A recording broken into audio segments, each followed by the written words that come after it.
Welcome to the Cedric live show. Today we're joined by two very important guests. The first is the Honorable Minister for ICT and National Guidance, Honorable FrankTumwebaze, also the MP for Kamwenge District. Also in the building today we have PhD student Joanita Nalubega. Welcome to the Cedric live show.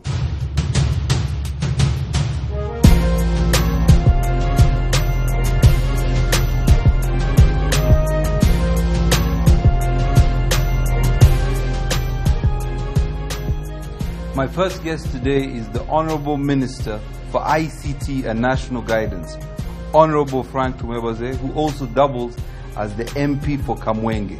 Welcome to the show, Honorable. Thank you, Cedric. I'm happy to be on your show. Thank you very much. It's nice to have you. I know I've been chasing you for a while, but... I am finally here. Yes, we can see, and I hope you're going to stay for a long time, because we have lots of questions for you. No problem. So tell me, Honorable, we always see the heavier side of politicians. We always see them in combat mode, whether it's politically, economically, socially, in parliament. But, tell me a little bit about your childhood and your education. My education, I think, happened by accident. I shouldn't have gone to school. Yes. And I mean that. My childhood really... a child of a herdsman.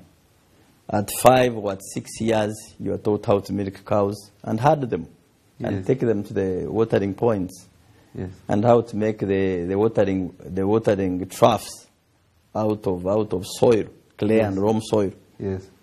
Many people think watering troughs are metallic and all that, but we would make them. You dig out the soil and you really do some good piece of work. So those were the basics. A boy child, from the age of 6, you learn to milk. 7, you go alone with the cows. Before you go alone, you go with an elder brother or another person. Then when you are around 8, 9, you now get the responsibility of having your grazing turn. So you play your turns, and when you are not grazing, you are in charge of the watering. So that was my childhood. Yes. So going to school was an initiative of my late mother. So my late mother brought an idea and said, let these children go to the church school and learn how to write and read. So we started, I think, with my sister and other cousins, 1983. So we moved on so well. The rest was really history. Why I say by accident, because I am the second last born. Right. And I think the first one to go to school in my family. So later on, a number of things worked out. By P7, I could read English. So my father got convinced that this is a worthwhile investment. Continuing to pay for the fees of this man may be productive. And you know what was motivating him? Whenever he would be summoned in court, he couldn't read the sermons, which they call locally the sermons. Yes. So he would go to hire certain parish chiefs to read for him. So he would come, I sold my cow to pay the chief to read for me the court sermons. So one day he said, but you were pretending to be in school. I think I was around P6. Can you read for me? I did. So I gave this whole interview prior in other media outlets. So when he confirmed twice what I had read for him to rhyme with what the other trusted interpreters he was paying. So he said, here you need to educate this child. Yes. And it was more motivating for him when I went through secondary. I was always number 1. All my life. Number 1 in class, number 1. Number 1 overall position, number 1 in math, number 1 in physics. Are you sure you're not just saying that because all our parents were number 1? Check me out. You can check us out. But there is no Google there. No. We have our school in Mbarara called Kazo Secondary School. Yes. Where Nasasa represented. Yes. You go there and find out who was the pioneer of first grade in this school at all level. They will give you the records. I will check. And that's how I came from there to cross to Ginger College. Yes. Because we got a field trip for geography class. Yes. To see the source of the Nile. Yes. And Masese and all that in S4. So we were accommodated at Ginger College. So when I reached Ginger College, I saw how the children were very sharp. reading at night with the electricity. To us, that was a miracle. We never had electricity in our school. So I said, I will put this school as my first choice. So I did it, and I was called to do PCM. So that's physics, chemistry, and math. And mathematics. And you finished and then went to? What happened after? I went to Mbarara University on government sponsorship to do a Bachelor of Science with Education, Math, and Physics. I missed engineering by 1 or 2 points. By then, I think government sponsorship private sponsorship was beginning with a lot of money, so we feared it. Yes. I had been invited by government to study 2 courses on government sponsorship. Right. One was Bachelor of Computer Science at Makerere University. I was admitted at Mbarara University for Bachelor of Science, Education. I was also admitted for a civil engineering diploma course at Kichwamba. So I said, Mwalimu is the best profession for me. Yes. So that's how I went to besides I had done well mathematics. So that's the beat of my formation. Well, I mean, it's very interesting. You know, it appears that you worked quite hard. Actually, earlier on in one of our other shows, we had the president of FUFA, Moses Magogo, and he went to Jinja College. Jiko, yes, famously called. Jiko, yes. And I was the head prefect of Jiko. Really? Check out. I have to check. Check out. Yes. Now, you're the MP of Kamwenge. Kibale East County in Kamwenge District. Kibale East in Kamwenge District. Yes. Tell me about your foray into politics. How did you get into politics? And ultimately, did you ever think that you would become a minister of the Republic of Uganda? Not really. My biggest issue, you know my story, I think, is like Chunachebe's. Not the one who was paid by the whole community and he wanted to come back and solve their problems at home. I think it must be Chinua Achebe who disappointed them. Things fall apart. Yes, they expected him to be a lawyer to come and defend. Yes, things fall apart. So really, throughout all my school, our community of that eastern part of Kamwenge, it was purely remote. Purely remote. I never saw a taxi or a bus until 95 because the roads were impassable. Yes. The famous cars we had there, and I'm really being honest. Some people may think I'm just it's just for comedy. Yes. The only cars we saw there was a project by either the Ministry of Agriculture and their partners, Sese control. Our area was infested with Sese flies. Yes. So they had a project either donor funded or government funded. So it had Jaifang trucks for Sese control. Yes. That's what the Bagole would hire as their bridal cars. Who would climb them on the road when they are stuck as pupils and students. They say, come and push us because they are stuck in the mud. So if we push you, then we will climb and you lift us. They said, yes. So we never saw anything like physical infrastructure. Our area was really remote. So when I crossed to study in the neighboring Kazo was in Mbarara. I'm going to stop you there, Honorable Minister, while we go to commercial break, and we'll come back with the story of how you got into politics. Perfect.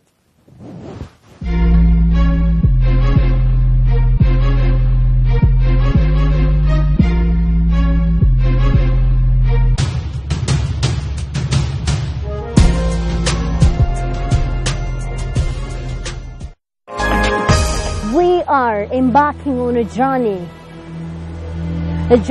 of salvation, forgiveness, mercy.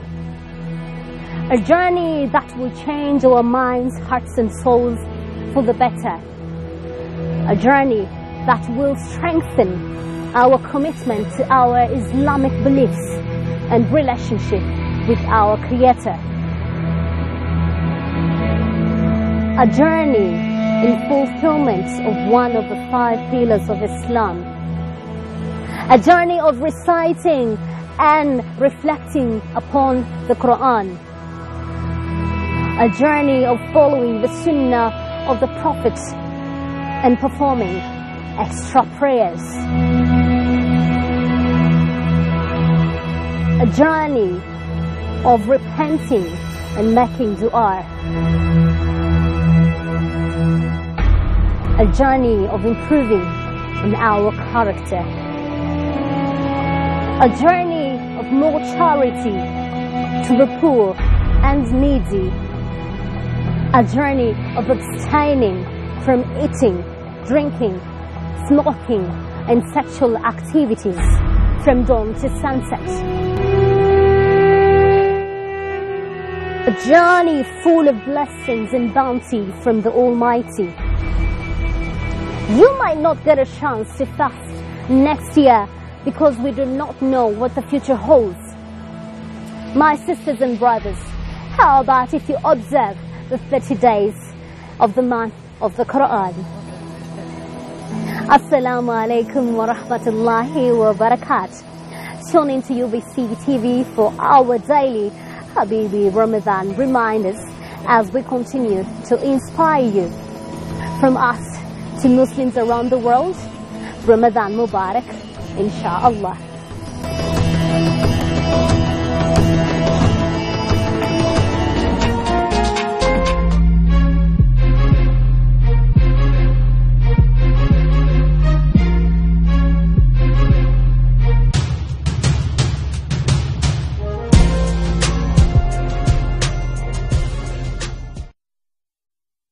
Welcome back to the Cedric Live Show. We're still here with Honorable FrankTumwebaze, the Minister of ICT and National Guidance. So, Honorable, you were telling me about your foray into politics, how you got into politics. You're telling me about a tsetse fly-infested, I suppose, area, and some of the things that you had to do. In short, our area was very remote. Yes. And I would ask myself, is government in Kampala aware of our area? Yes. And you will be shocked. When I got the opportunity to meet the president in 1997, 98, we got an opportunity as student leaders, because I was a guild speaker of Mbarara University. Yes. So by the time I asked him, when I spoke, I said, Your Excellency, I come from this area. Do you know about it? He said, well, I didn't pass there in the war. I passed in Chagagwa. I said, but what about it? I said, sir, we are very remote. We request you to give us our own district. Because I had been told that districts, the more nearer they are, the more services. Because our district was Kabarode. Just imagine going through the very, very thick Chibare forest. Yes. When a bridge collapses, River Mpanga, no services at all. We almost missed PROE because the tutor almost failed to cross the River Mpanga. But by God's luck, he delivered the papers. Yes. So all that, to cut a long story short, all that really inspired me into an activist of my community. Right. So as I think by S4, I was clearly formed. When I went to Kazo, the neighboring district of Mbarara, I formed students' associations. So I went back, I replicated the same. By CA, I was a very active member. From Jinja College, I would go to the gallery. So in short, I didn't come to politics. Yes. Because I wanted a shortcut for a job. Right. It was not even an ambition, to be honest. It was feeling that I should speak for my area. Yes. You have no road to your home. That's why I was looking for all sorts of people. And whenever I would meet them, to be like I see the young people of today, yes. They will tell you I have no job. They will tell you I have no... For me, I would speak about my community. I would say, do you know our area? Are we really on the map of Uganda? Do you people know about us? Not until I became a member of parliament. I came and checked with Honorable Nasasara, who was the Minister of Works. We did not have any single road in terms of kilometer, you call it kilometerage, yes. From my constituency, that was on the national road network, recognized by the Ministry of Works. We didn't have any. That therefore means we had no opportunity to have a connecting road. So in summary, really, your foray into politics came from a need to want to serve. For sure, the Chinwachebe story. Yes.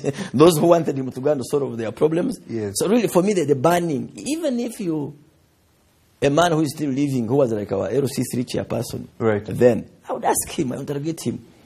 First of all, I was very annoyed with him. Not because I didn't know. I said, but you people, why don't you do roads? Why don't you do this? He said, but we also don't have somebody to connect us to the ministers. Yes. So by S4, by S3, I really moved in too many offices. I'm not looking for a job, to be honest with you. Not looking for any favors, but telling them about our area. We have swamps. We cannot cross. So we're actually between Katonga Game Reserve and Kibare Forest. Yes. So this way, it's a forest. The other way, Katonga, there's a river. You have river and banks. We had no bridges. So really the fire in me was about giving our community basic services. That's how I contested. And then, of course, I was so much inspired by our president. Yes. When we met him as student leaders, his talk, he challenged us, how they started their student movement. So that gave me confidence. So, even at our level, if these people started theirs much earlier, what about us? So by the time I went to university, I was really fired up. Right. I followed up these political concepts. I followed up some of the insurgency we had, like in the Rwenzori area. I was linked to people like Mayombo. I gave you the story at MK's birthday. So I felt I was a source of a solution for my community. Yes. And that pushed me up until today. Now, I mean, you're a relatively youthful minister. I wouldn't say completely youthful because I'm old. And Uganda has a youth population of, if we use the stat of 70% under 30, we're talking about 30 million young people. But it's a very highly charged demographic. They are, even exhibiting some of the signs that you talk about. They're looking for answers. So what's the Ministry of ICT and National Guidance doing to find solutions for some of these youth? Okay, I've been there now 3 years. Yes. Before I was in the Ministry of the Presidency. Yes. I did not expect to be appointed the Minister of ICT, but when I was appointed, yes, I asked myself, what is there to do in this ministry? Two things came out in my mind. ICT is just a utility like others. You get it? Yes. Just like people didn't have piped water, they now have. Right. How did they get it? Some infrastructure was put in place to give them piped water. Right. So is electricity, so is road, so is railway. So ICT, you must put an infrastructure in place. So when I came into the ministry, I asked them, what is our strategy for connectivity for the whole country? I found out that because the Ministry of ICT was formed, I think, 2006. Yes. When the sector had grown. Yes. The telecom operators were in operation. The ministry, which is a policy engine, was not there. Yes. So the operators had already invested in the infrastructure because government had no appetite. Yes. To invest in fiber, to invest in satellite. You can't wait. You can't prioritize optic fiber in the year 2006 when there is no water. Yes. You can't prioritize optic fiber in 2007 or even 2010 when internet was seen as a luxury. Yes. When there is no enough electricity. So, but gradually, I think from as early as 2007, when Chogam was here, yes, and international delegates were demanding connectivity, it became apparent that the Ministry of ICT was as important as the other physical infrastructure sectors were. Yes. So when I came, I said, one, government should not be just a player in the development of infrastructure. Yes. We must complement the private operators to ensure that we build connectivity. All these discussions you hear, digital inclusion, connecting the unconnected. You can't do that if you have no connectivity. Yes. You even hear people talking about OTT. For you to pay OTT or not to pay it, your area must be connected. Yes. Because what content are you going to browse if you are offline? Yes.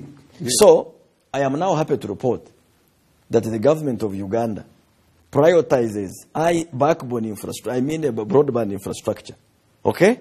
The way it prioritizes roads, the way it prioritizes water or electricity. And I believe if you can have an interaction with our agency, NITA, the National IT Authority of Uganda, they will tell you yes, that by the end of this financial year, 100% no, 95%, almost to 100% of our districts will be fully connected with the backbone. Because the operators are mainly driven by commercial viability. They may not be interested to take fiber to Kamwenge. Yes. They may not be interested to take fiber to the national parks where there are no resident subscribers or Karamoja. So government must come in. And when the government comes in, we are trying to fight redundancy. Yes. So we've made a policy, a broadband policy of infrastructure sharing. Honorable Minister, we're going to come back again. And then I conclude with innovation programs we have put in place. I actually want to speak to you about the innovations and what you've done in the From connectivity, we've gone to innovation. So I'll articulate that. Okay, thank you very much. We'll be back with the Honorable Minister in a minute.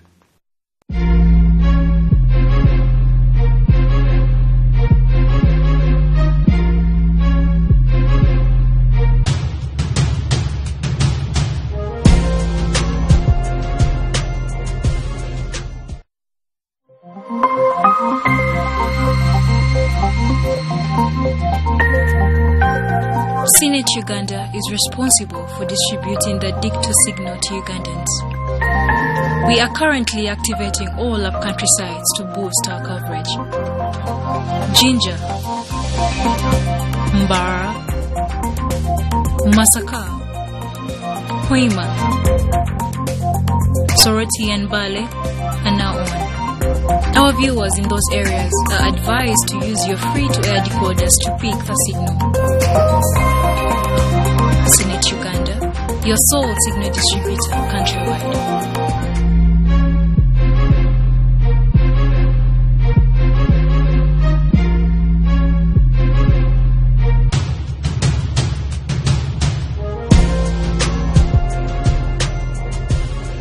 Welcome back to the Cedric Live Show. We're still here with the Honorable Minister of ICT and National Guidance, Honorable FrankTumwebaze.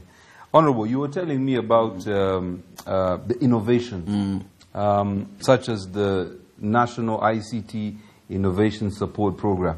I've heard about it. I've even seen it being advertised. But what exactly is it, and what does it? What's the objective? So as we cross to that, yes, I articulated the importance of connectivity.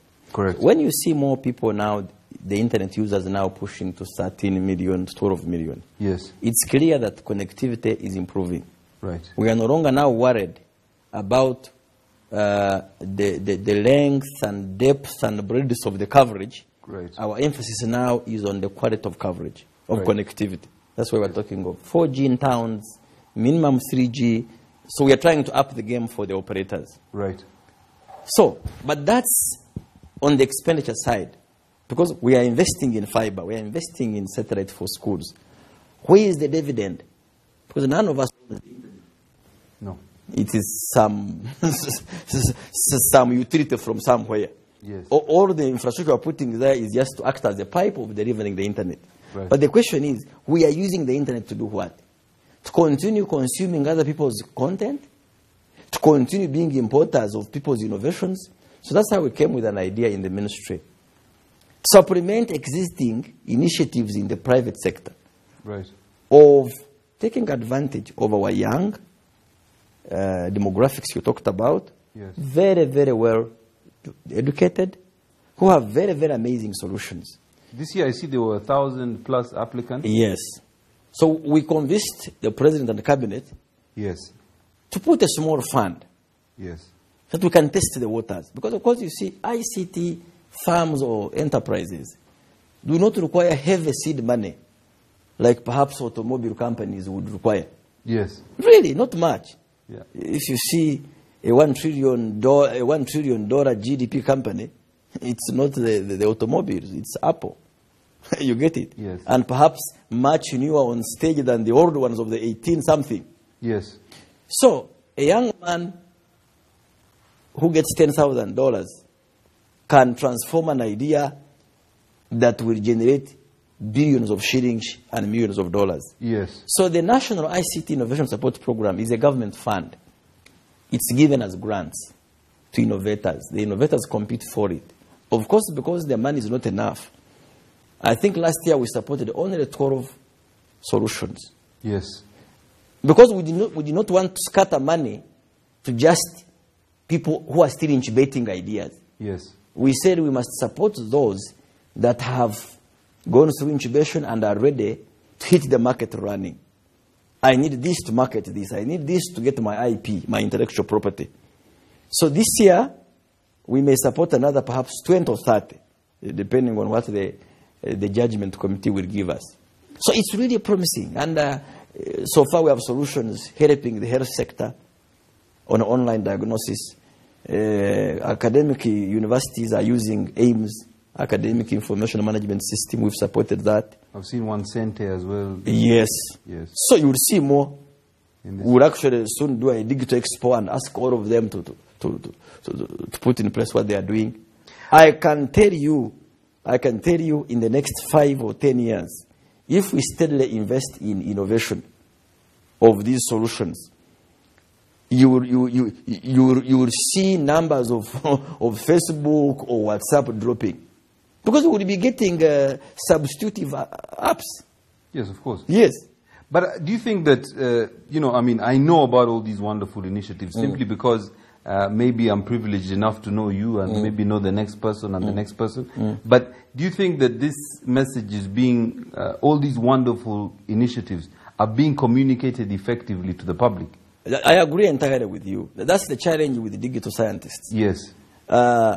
Even the way they talk. Yes. in our rooms. Yes. Innovation ecosystem, this and this, digital transformation. We need to decode our language. Yes. We need to teach people. For example, Google now recognizes Uganda, Kiswahili. Tomorrow we'll have Ateso. Somebody can come up with an innovation that translates all of these languages and takes them online. There was one yesterday with the Quran. For sure. For sure. So, already you have people who are involved with e-government. Yes. This mobile money. Who taught our local people to draw and deposit money? Yes. As long as an application has a problem it solves in the functionalities of life, yes, it will be adopted and adapted too. What is, of course, would be ideal for us is this massive education. Telling people what is the importance, what do you save, for example, by going e-commerce? Right. We used to transport money to go there, but now you can bank online, withdraw online. Yes. That's why we're telling people. We're having some big quarrel with the members of parliament on scratch cards. Right. We were simply telling them, people will get used to easy loading, to electronic loading of airtime. Like they did with mobile money. They did with mobile money. Yes. But of course, you have to give enough time to learn. Yes. Because you see technology. You as a country may say, let's give a grace period for people to adopt. Technology is not giving you the grace period you want. Yeah, that's why you hear people saying, it will disrupt you. That's why our index sometimes, our IT index and rankings don't grow as faster. So, but when you see the entire media now, tell me a news outlet that is not on social media. You are either there or you are gone. Yes. You get it? Nobody knows about you. Exactly. And as you go there, you carry with your customers. That's why I'm not worried really about the advocacy so much for digital uptake. Yes. People will come along with the drivers. The banks are doing it. The media houses are doing it. The government institutions are doing it. Because if you go and they take your biometric, okay? If you are going to the bank, I may no longer need a checkbook. I just walk to my Equity Bank branch. I just put in my thumbprint. Whether I have a checkbook or not, I draw money. Yes. Now, so all this, what is important is, one, sort out the connectivity we are trying to finish. The challenge is still with the geographically constrained areas, Elgon, Rwenzori, where fiber can't easily be dug to the mountains. So that means we have to think of satellite and other technologies and to continue supporting these young innovators. Yes. The brains at Silicon Valley are not different from our brains here. Yes. And I can tell you, if we study these applications, maybe the service we've been doing is not popularizing these solutions. Correct. Yes. I think we'll have an expo, an e-government expo. The media will be our partners to tell people that you can sit in your village. Yes. And you apply to a university of your choice through an application done by Ugandan. And your marks will not be falsified. You will get your transcript. You will monitor its stages. So it's all that amazing. And it makes me proud, really. Sometimes we don't blow our own trumpet on our own achievements. But there is some good legwork done. I have a question for you. I know you're running out of time because you have to go to your other busy engagements. At the moment, it seems that the youth are very charged, especially in the political sphere, especially around members of the opposition. What do you think is causing this outrage, and how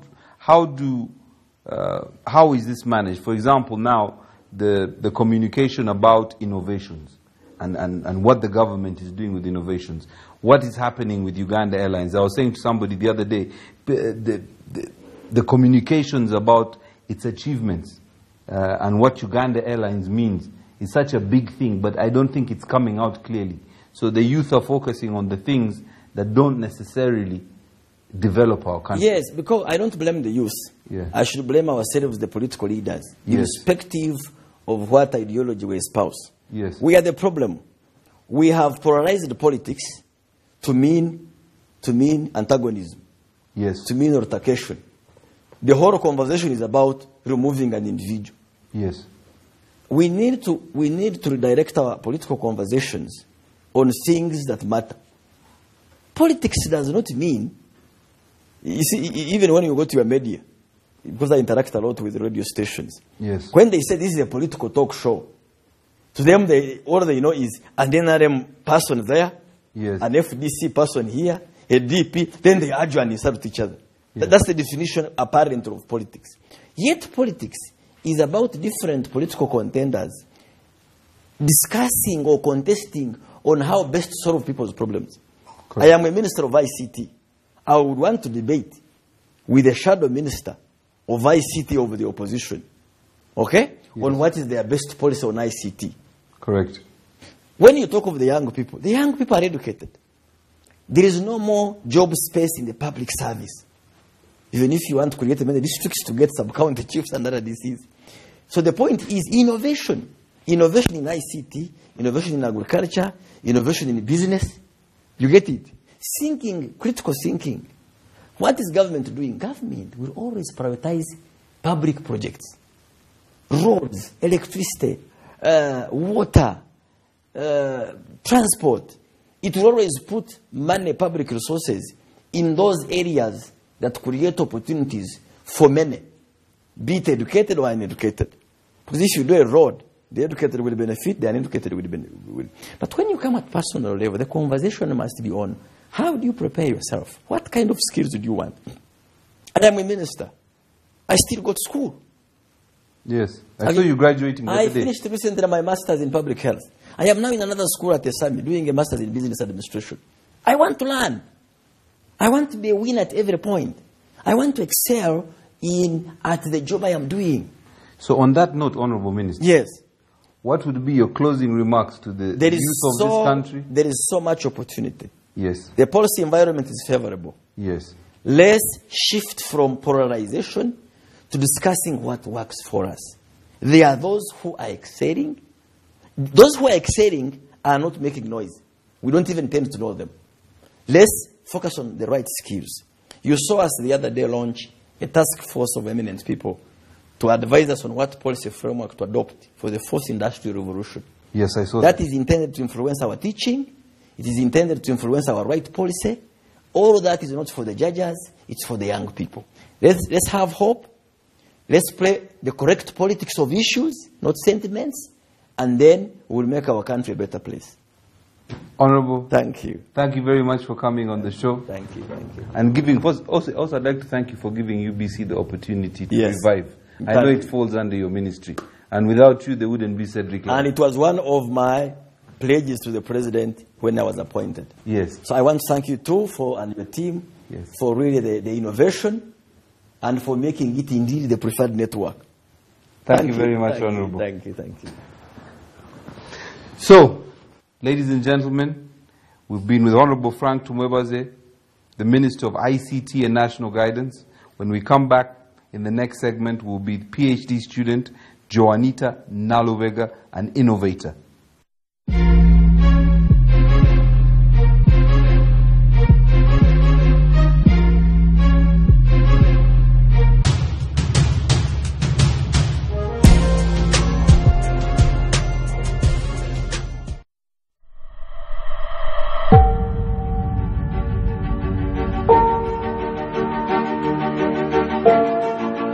Assalamu alaikum wa rahmatullahi wa barakatuh. Alhamdulillahi rabbil alamin. Thumma salatu wa salam ala rasulillahi sallallahu alayhi wa sallam. Basiramu bannange mwenna abali mu Uganda eno mbaniriza mbeebaza Katonda ne neebaza Katonda okubeera ntutuse mu mwezi gwaffe omukulu ogwa Ramadan eyanga gye tusuubira okubaawo nga 5 ku Sunday May 2019 oba nga 6 Monday May 2019.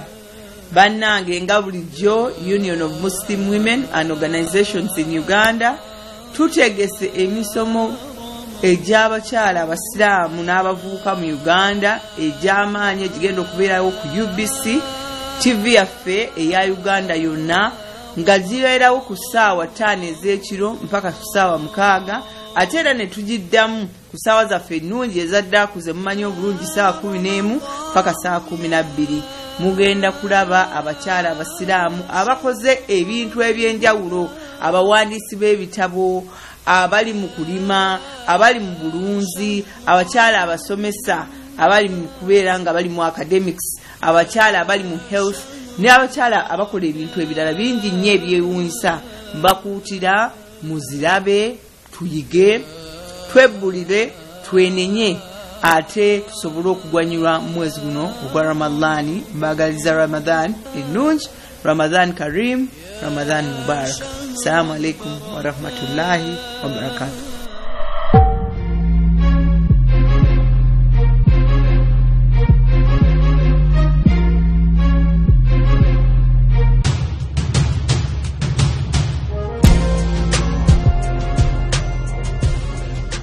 Welcome to the Cedric Live Show. This is the second segment, and on this segment we have Joanita Nalubega, who correctly told me how to address her.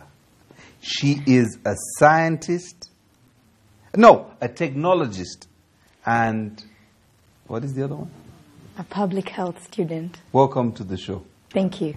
Now, tell me a bit about yourself. Like, for example, where you went to school. You see, you're a technologist, yes, and you don't just become a technologist. No. So where did you go to school, and, how did this all come to be? I went to primary school. Yeah. Well, okay. Yeah. And eventually went to secondary school. Yes. Where did you go to primary school? All in Nalubega.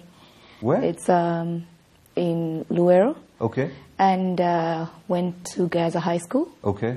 6 years of high school. Yes. And eventually attended Makerere University, where I pursued a Bachelor's of Science in Industrial Chemistry. Industrial chemistry? Yes. But first of all, let me ask, what does an industrial chemist do?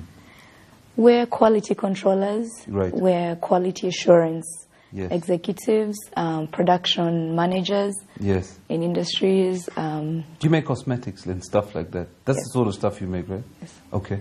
Not just cosmetics, the food as well. Our food as well? Anything that can be produced through the process. Okay. Yes. We Good. ensure quality. So you sorry, I interrupted you. You did industrial chemistry. Yes. Right. In Makerere, and practiced for about 8 months. Right. And decided to venture into technology. Okay. Yes, it seemed more exciting. I worked with Node 6 for about 2 years. Node 6, it sounds familiar. Yes, it's one of the enterprises that Solomon King, the founder for Fondibots, started back in the day. Okay, yes. I worked with them for 2 years and learned to do web development, web management, social media management, lots of exciting things. And Yes. that was my way into ICT, the industry and the sector. Okay. I later took a postgraduate certificate in applied ICT and health. Yes. Then it was called International Health Sciences University. It recently rebranded to become Clark International University. Okay. Yes. At this point, I just wanted to understand better what ICT applications were in life. I was retained as an associate on that program. It has grown since, it's been 3 years since I did that certificate. It's grown to become a much bigger program that's now supported by NORAD, the Norwegian Agency for Yes. Development. We're working with industry partners to skill software developers in the way that industry wants them. So, you, right now, you know, I heard, and please correct me, that you're an innovator of sorts. Yes. What exactly did you innovate? I design Yes. technology systems or products, and in 2017 I worked with 3 students who had just completed the program Right. on which I work. We worked with them to develop a supply chain management system for drugs in the country. It's called Drug Dash. We piloted in Bukedia district and are now moving into other districts. It basically just allows medicine managers along the supply chain to have this full visibility of what's happening, ordering for medicines, consumption, everything really, to be able to distribute and plan for medicines better. I saw a technology online, and I don't know if you saw it, but I was really, really mesmerized. Yeah. And I think I saw it was in Rwanda. It was basically people putting medicine on drones and sending them. You know what it's called? Zipline. Zipline, that's it. Yes. Sending it to particular households. Far to reach areas. To far to reach areas. Yes. So you're kind of doing that, but manually, right? Not manually. Our system is really for management of Right. drugs along the supply chain. Yes. So we do not deliver, but we allow the managers to have full visibility of when drugs have been received, how they're being consumed, in order to be able to predict trends of what drugs are needed at what health centers, to be able to distribute better and redistribute from where there's excess to where there's a shortage. Does that have an impact on mortality rates? Yes, it does. If there are no drugs in hospitals, as you have probably seen in the news a lot, Yes. it means that people cannot get treated as and when and where they need to be. Okay, because of your technology, do you think there's been a reduction in the mortality rate? It's still very early stages. It's after the pilot in Bukedia. We can't use just that to say there's been a drop in mortality rates, because what's the population of Bukedia in relation to Uganda? Yeah. But in eventually, that space, it does. Did it bring down, you know, because sometimes people just die because they just don't have access to the right medication. Even in Kampala here. Yes. They go to hospital and you have malaria and then they treat you for something else, and, you know, next thing you know, it's, you know, where... Or you could be treated for malaria but can't find the drugs. Right. Yeah. Okay. So you're like really smart. I mean, you think every day, you know. I don't think like that. I think of like, you know, you know, Game of Thrones. I go home to watch it. It's still you know, thinking. You know, but as it's long not as you thinking. don't take a holiday from thinking. Yeah, it's just, but not thinking in a very complex manner. Yeah. You know, but you think about this all the time. So you're an innovator. Yes. Now, this technology of yours, right? Whilst it has an impact on society. And this, how do you make a living out of it? Who buys these things? You know, these technologies. Who? As is with all other solutions, Yeah. whoever's paying your reliving, Yes. then can either pay for your technology or development partners Right. who are concerned with these issues. So we haven't monetized yet because we're still in the pilot stage.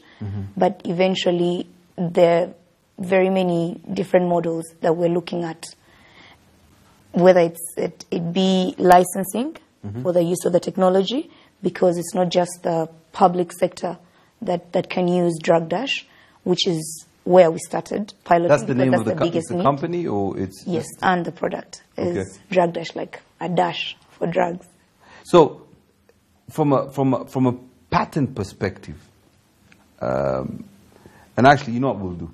We'll go to commercial break. When we come back, we'll take the conversation a bit further. Okay.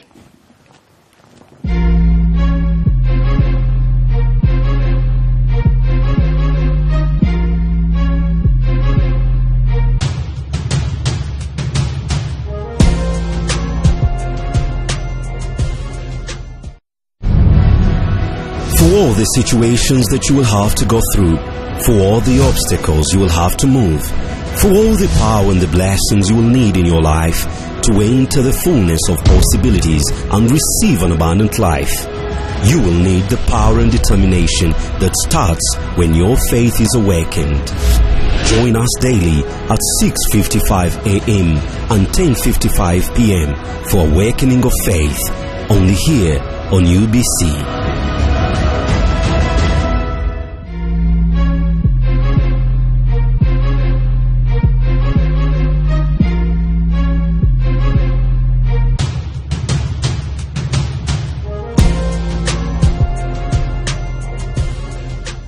Welcome back to the Cedric Live Show. We're here with Joanita, Nalubega.